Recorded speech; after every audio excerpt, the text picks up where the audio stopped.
In Judah is God known. His name is great in Israel. Psalm 76, verse 1. Psalm 76 belongs to Asaph, and it opens with a declaration rather than a petition.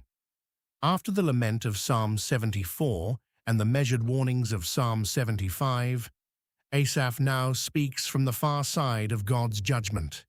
Something has happened. God has acted. The psalm opens not with a question, but with a fact. God is known in Judah. This is not a vague spiritual sentiment. The word known carries weight. To know God is not to possess information about Him. It is to experience His character through His acts. Judah has seen God move. His intervention has become the evidence by which He is recognized.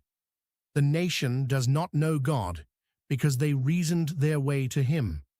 They know Him because He acted in their sight and left no other explanation standing. The parallelism in the verse sharpens the declaration. Judah and Israel are placed side by side, and God's name is described as great in Israel. The name represents God's revealed character, His power, His faithfulness, His covenant commitments. It has been magnified through what God has done. The nations around Israel may have their gods, but those gods have no name that carries what Yahweh's name carries. The greatness of His name stems from the magnificence of His actions, both of which His people have seen firsthand. In Salem also is His tabernacle and His dwelling place in Zion. Psalm 76, verse 2. Asaph now locates God's presence with precision.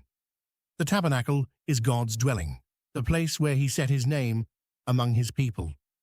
Zion is the hill where the ark rested and where God's presence was concentrated in Israel's experience. The verse declares that God is not a distant, abstract deity. He has located Himself among His people in a specific city, on a specific hill. This is the God who told Moses in Exodus 25, verse 8, "Let them make me a sanctuary, that I may dwell among them." God's willingness to dwell in Salem is itself an act of grace. He is not compelled to be near His people. He chooses it. For Asaph, writing after the devastation described in Psalm 74, this declaration carries enormous significance. The sanctuary was burned. The banners of the enemy stood where God's glory once dwelled. Yet Asaph declares, God's tabernacle is in Salem, and His dwelling place is in Zion. God's presence is not destroyed when the building is destroyed. His dwelling among His people is not contingent on the structure remaining intact. The God who chose Zion has not been displaced by those who burned it. There break He, the arrows of the bow, the shield, and the sword, and the battle. Selah, Psalm 76, verse 3. The third verse explains why God is known and why His name is great. He broke the weapons of war, arrows, bow, shield, sword, and the battle itself. Asaph stacks these instruments of military power one against another and declares God shattered them all. The language is not passive. God broke them.